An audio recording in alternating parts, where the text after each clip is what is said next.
Bismillahirrahmanirrahim and Ya Ali Madad to all.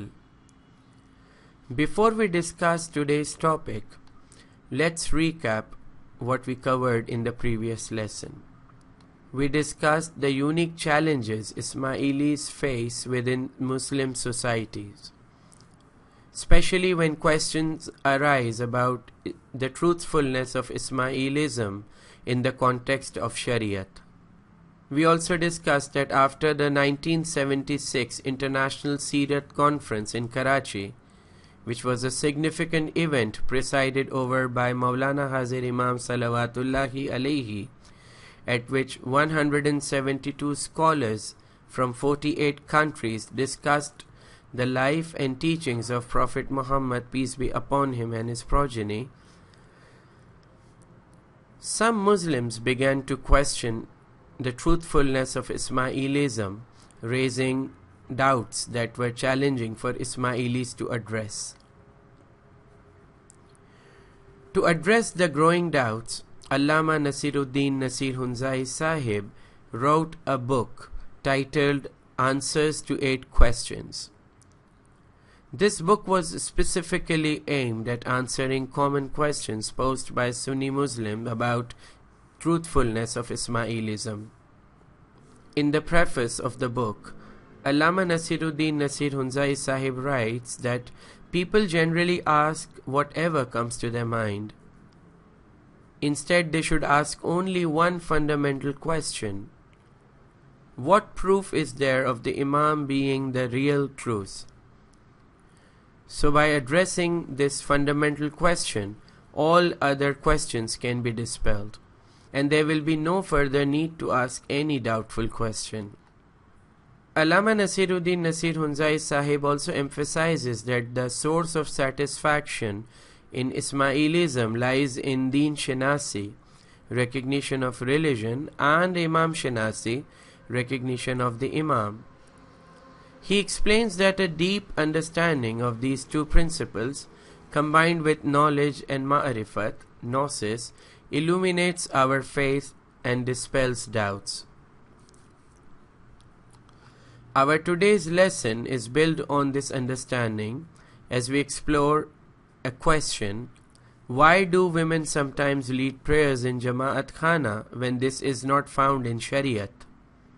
To begin, let's think of Islam as a journey towards God with 4 key stages: Shariat, the revealed law; Tariqat, the Sufism; Haqiqat, the truth; and Ma'arifat, the recognition of God.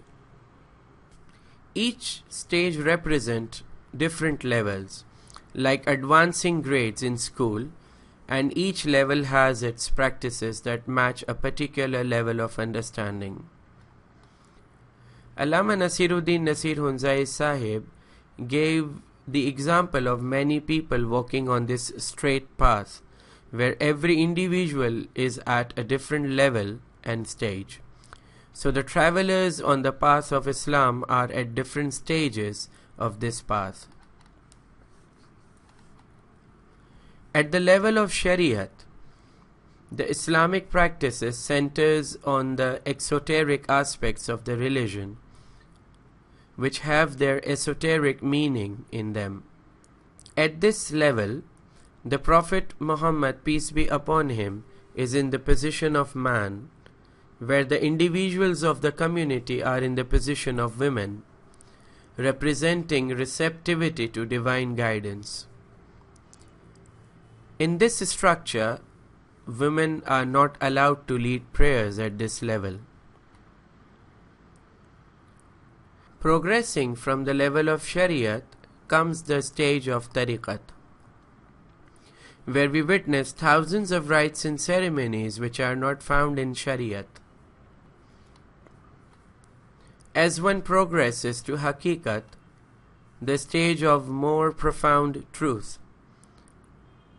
rites and ceremonies focuses more on spiritual equality, emphasizing the soul and intellect rather than outward roles. In Jamat Khana, which is at the level of Haqiqat, Men and women are considered spiritual equals. Here, women leading prayers reflect this equality. Aligning with the level of Haqiqat, focus on more profound spiritual significance beyond the norms of Shariat. It is crucial to recognize that judging the rites and ceremonies and practices at the level of Haqiqat by the standards of Shariat is like comparing a university student to a kindergarten. Each level has its criteria for growth. Considering the stages of human development, evaluating an adult by a child's standards wouldn't make sense. Similarly, we cannot evaluate the rites and ceremonies of Jamat Khana at the level of Haqiqat from the criteria of Shariat. Understanding why women lead prayers in Jamat Khana involves appreciating Islam's spiritual progression.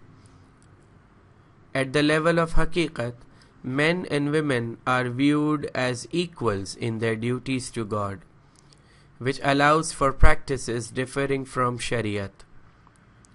Each stage in Islam has unique practices, and understanding these stages help us appreciate the progression of faith. Thank you, Ya Ali Madad.